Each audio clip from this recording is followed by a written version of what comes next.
What's up, people? I'm Shaggy, the opinionated hippie, and today I'm going to review and rank Jerry Garcia's solo albums / Jerry Garcia Band 1 solo album. Only 5 of them. I'm just going to tackle the 5 albums that are essentially normal, straightforward song type things. Jerry has a bunch of other collaborations with other artists, and the collab video will be its whole separate video, because I do want to plan on doing the Jerry Garcia Band live release series. For my own personal sake, I want to start listening to those again, or listening to the ones I haven't really checked out, revisit the ones I haven't listened to in a while. But I wanted to tackle the studio albums first. 5 of them. I think 4 of them are pretty good. Even the one that's bottom of the list has its moments. I grew up in the 70s and 80s listening to music, and we didn't have the internet. So if you wanted to learn about a band and previous albums, you went to the bookstore, or you went to the library, and you hoped there was something written about them. And Rolling Stone played a big part in like my opinion forming, because they had their Rolling Stone record guides. You could go to the library and check out, look at earlier issues. And I'm convinced that the Rolling Stone reviewers in the 70s and like 80s were just the biggest jerks in the world. Like, there are entire catalogs that if you go back and look at their reviews at the time, they're just like, their Black Sabbath reviews are like 1 star, 1 star, 1 star, no star. I mean, they trash these artists. Jerry Garcia was one of those bands that got trashed, or one of those artists where his solos, the Dead got trashed, but his solo stuff was even trashed more. So being a Deadhead and being told from a very early teenage that it's all about the live tapes, not the studio albums, it took me a while to get to these. When I finally got to these, I think 4 of them are pretty good. I think 1 of them is great. I think even the 5th one isn't that bad. So I'm just going to talk about those, review and rank. Connection to Zappa. I'm going to tighten my headband for an extra rush during Jerry's guitar solo. It's this Jerry. This is the Jerry they're talking about, the Garcia guy. Yeah. All right. Let's get on to the... Oh, and I'm a Deadhead. Seen 100 plus shows, well over 100 shows, follow them around the country. Went to Europe and did that thing. Have a whole bunch of tapes, all that kind of stuff. So that's where I'm coming from, just so you know. I'm a hardcore. I used to sell grilled cheeses and sodas in the parking lot, made some money. So anyways, yeah, that's my life. All right, or was my life.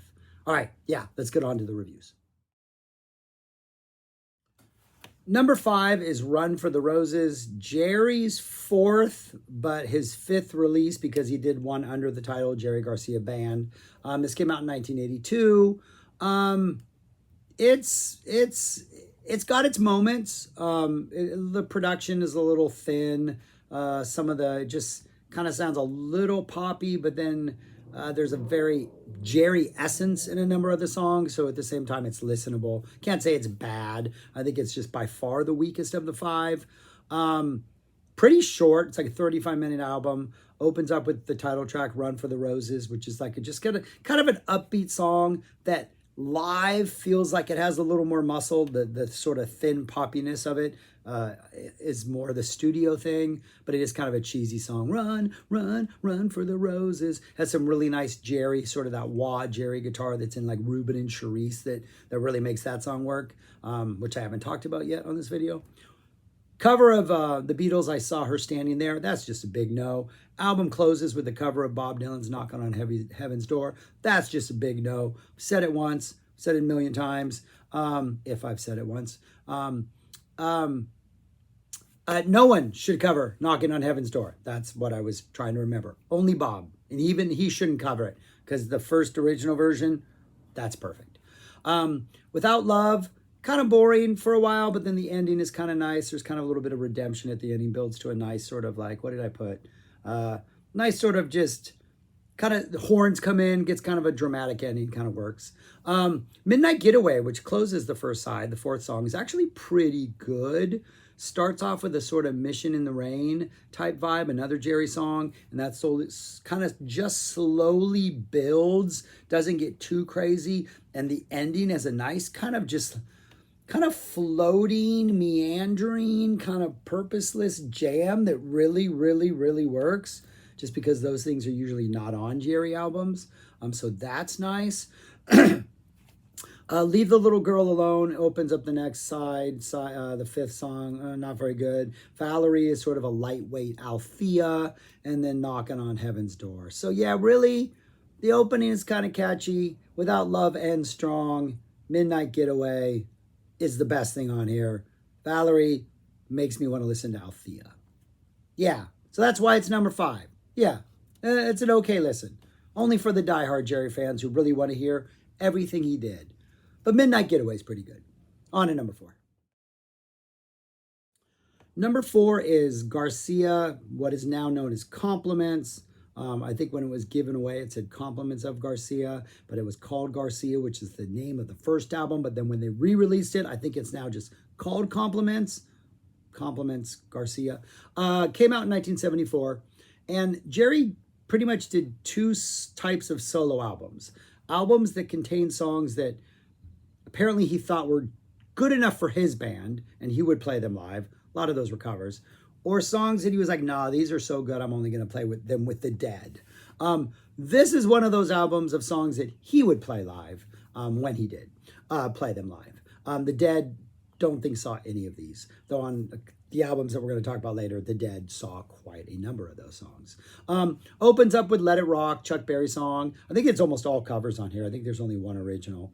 Let It Rock, Chuck Berry, but it's given a lot of the things on here of like this woozy horn vibe feel. There's some really good trombone action, almost as a New Orleans vibe at times. And I think that helps it musically, gives it a little more life and spirit.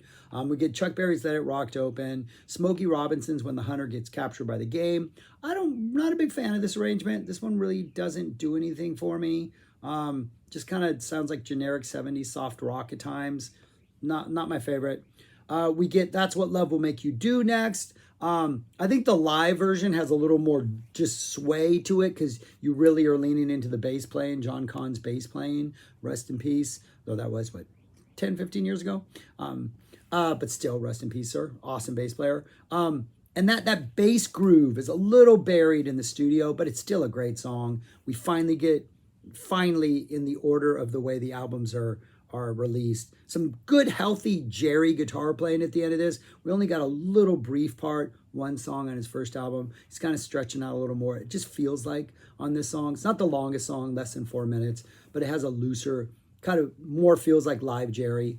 Russian Lullaby, Irving Berlin's Russian Lullaby is fantastic. This jaunty acoustic number, his playing is absolutely fantastic. I think we also got some fantastic trombone, some violin, really strong number.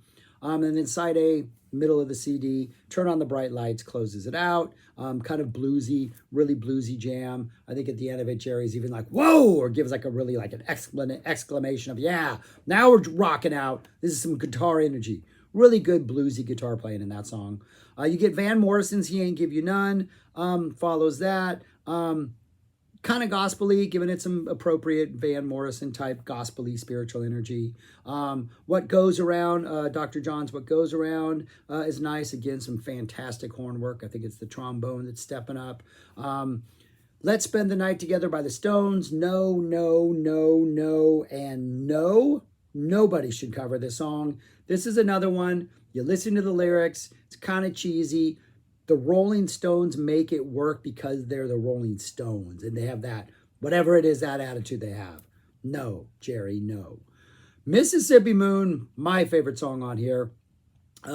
Just some, I think he's organ work, right? But some really nice textural, maybe a Fender Rhodes is what he's playing. I don't know. But some really nice textural keyboard work. And Jerry's just kind of delivering these like haunting, pretty straightforward lyrics. The music almost has a Bjork feel to it in its atmospheric quality. And yet Jerry's just delivering these awesome, awesome lyrics. It's just kind of like nothing else Jerry does anywhere. And so it's really, really a neat treat.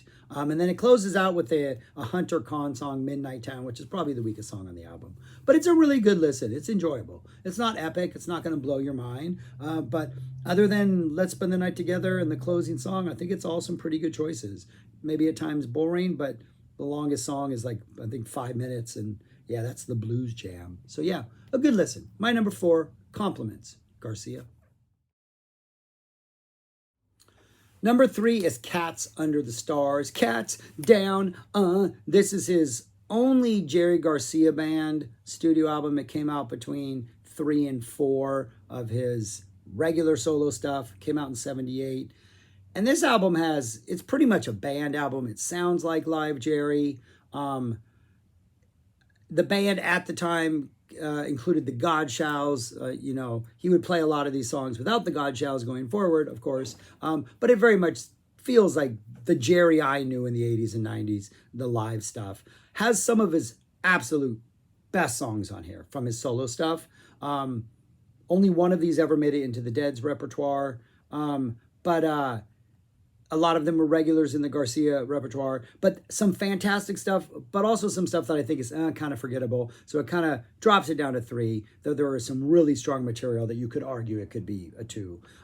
Opens up with Ruben and Charisse, just this weird, upbeat, funky song that has this really kind of weird, catchy rhythm that always seems to leave you wanting more, but it adds to the sort of the suspense and drama of the story. It's very much like a Stagger Lee type, I'm telling you a story about something type story. I saw the Dead. The Dead played it 4 times in 1991, and I got to see it one of those times in Ohio in Buckeye Lake, right in the middle of the first set.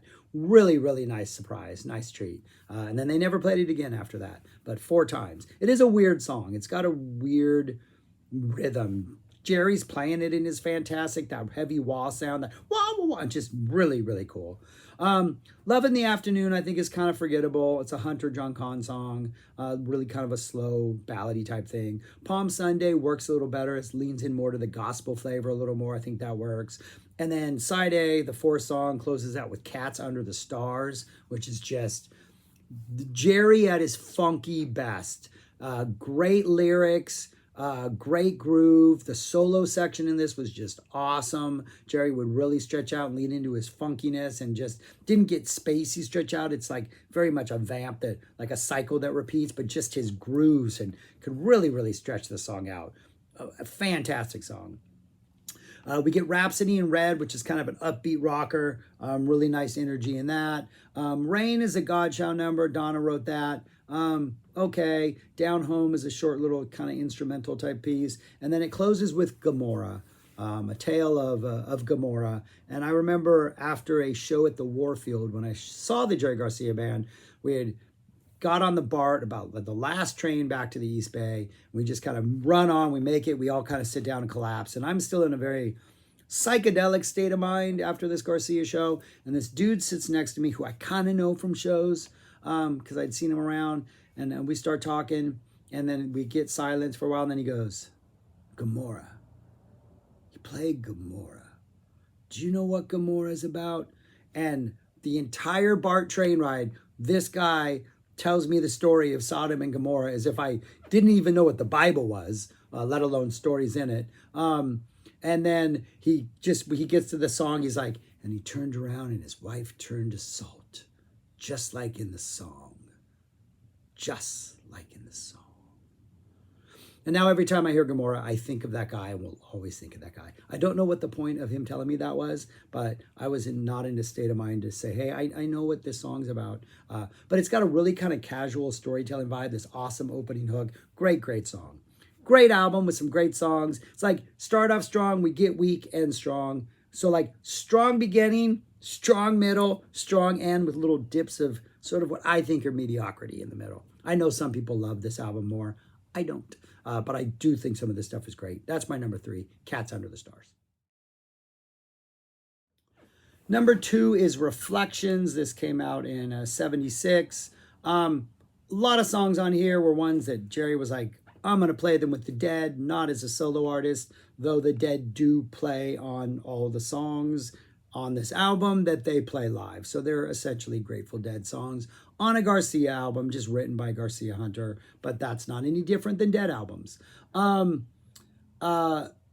song, couple songs on here stayed in the Jerry set, but they were songs that Jerry pretty much played all the instruments himself, other than a couple others. I think Tut and Khan were there, but Jerry did a lot of the other work. But anyways, yeah. It's a really, really good album. The songs in here are absolutely amazing and absolutely fantastic. It's been a crazy day, sorry. Opens up with Might As Well, just a great, awesome, like Chuck Berry type rocker. Might is about the Festival Express, is that what it is called? That went across Canada back in like the early 70s. I think it's the story of that. Just a great song. The beautiful, fantastic, awesome, just great Jerry song, Mission in the Rain. Anytime I saw them in San Francisco, which was probably where I saw 80% of my Jerry shows, anytime this song was just special. It just, yeah, standing in the Mission in the Rain. Oh, what a fantastic song. That slow build to that awesome con bass line, and then just like this uplifting. It's such an amazing song. If it was raining, forget it, man, forget it. They Love Each Other, then goes next. I mean, what a ridiculous song. Absolutely phenomenal song. When my wife and I got married, we put that on our wedding CD that we gave away to everybody. I'll Take a Melody comes next. The Alan Toussaint song, really nice. Very melodic opening guitar part, really good song. Great cover choice. It Must Have Been the Roses follows that. Like what? We're just like, everybody's getting hits. We got doubles, we got triples, we got home runs. Then we get a cover of Tore Up Over You, which is just a straight up rocker, a live favorite in the JGB era. Yeah, just rocking, awesome, great old school rock and roll, like early 60s, late 50s vibe. We get Catfish John, awesome song. And then it closes out with Comes a Time. We get Comes a Time to end this album. Just one of those songs I think I can remember. I mean, I can remember almost every song. I can very, very clearly remember every time I saw The Dead do Comes a Time. Those were special, special moments. What an awesome song. Yeah, this is a really, really, really good album. Yeah, I mean, I don't know what else to say about it. If you know these songs, if you don't know these songs, these are great. These are songs that were special songs in The Dead. But when The Dead dropped Might As Well, it felt special, right? It was good. When they loved each other. We always loved They Love Each Other. Must Have Been the Roses. I've said that many times. I will always take it. It Must Have Been the Roses. Comes a Time was truly special. Yeah, this is a good album, man. My number 2, Jerry Garcia's Reflections. And my number 1 is Garcia. His first album came out way back in 72. This is Jerry playing everything and Bill Kreutzmann on the drums from The Dead. And pretty much every song on here that is a song became a part of the Dead repertoire. Pretty much, there were times when it fell out of rotation for one song close to a decade, for shame. But they were all pretty much regulars. Yeah, and it's just, the playing has a little bit of that one guy's doing all the work in the studio stiltedness, but the songs are so perfect that you just kind of doesn't matter. And then there is actually one song, sort of this really sort of epic, amazing, awesome instrumental jam called Eep Hour that actually kind of sounds like a live band jam session, and Jerry does a good job of sort of simulating that. But anyways, side 1, the first 4 songs on the CD, Deal, a Dead favorite, always played forever, eventually became like a first set epic closer. Bird Song, just awesome. The one song on here that's a song that has sort of a jammy thing, the end of this kind of jams out before it kind of fades out. We don't go back to the vocals as we do in like a later version of The Dead. The song kind of ends on like a jammy energy. Really good performance. More of an early 70s Dead version than the later start off. That's there, but it doesn't start off there as it would in like the 80s. This is the song that disappeared for way too long a period of time before coming back in the 80s. Sugaree is on here, pretty much just straightforward with the vocals, a little bit of guitar, but another ridiculous song. And then Loser. Just, to me, one of the best story songs the Dead have about just creating this weird other world, just world building at its best. Side 2 is when it gets weird. You got 2, it's all pretty much one long piece, the first 3 songs. They kind of bleed into each other. Late for Supper and Spider God both kind of remind me of like Zappa Synclavier type stuff. not in the sonic aspects of them, but just sort of the randomness and like, let's entertain this idea and then randomly do this idea, and like kind of being all over the place, but still having some sort of like conceptual continuity through it all. And then we get to E-Power, where we just get this really nice sort of piano type setting up this vibe, this really nice sort of yeah, yeah, yeah. And then it builds and it kind of jams and it unfolds, and it's kind of a gentle prog ballady vibe. You get some like Floyd-esque type keys. No, Floyd-esque type slide solo that comes in at the end. I think there's another song that is maybe some Floyd-esque keys that I forgot to mention. I don't know. But yeah, really nice slide guitar at the end that kind of reminds me of like some haunting Gilmore type guitar. Yeah, really just a beautiful, beautiful way to end what is like kind of like a 10-minute journey, where the first half is pretty dissonant and all over the place, and then the second half just comes together in this beautiful, beautiful, surprisingly kind of gentle and uplifting jam. Then we get To Lay Me Down. I think this is one of the best versions of To Lay Me Down. Jerry's really given it his all vocally, and that line towards the end when he's like, to lay me down, to tell sweet lies one last time. I love that line. We get another little noisy little thing called An Odd Little Place. And the cool thing about An Odd Little Place that always disappoints me, the one complaint I have about this album, is it's before the wheel. And it almost feels like it's intentionally going to like go into the wheel, as space would eventually go into the wheel when the Dead realized the power of that transition. It doesn't. It just kind of odds, and the wheel starts off with this really frantic kind of opening that doesn't vibe well with the rest of the song. And then we get the wheel. So anyways, yeah. I mean, 1, 2, 3, 4, 5, 6 of these songs became regular Dead songs. Epic Dead songs, great Dead songs. Great, fun, awesome debut album. Jerry, good job. Yeah. And that little instrumental thing, that 10 minutes of instrumental jamming, experimentation is absolutely fantastic. Jerry did a good job on that. Good job, Jerry. All right, that's my number one, Garcia, his debut album. And that's what the albums look like in writing for those of you with short memories, or for those of you who are visual learners. Yeah, I think the only one that's really kind of weak is Run for the Roses, just inconsistent. Cats Under the Stars is inconsistent, but the good stuff is the good stuff.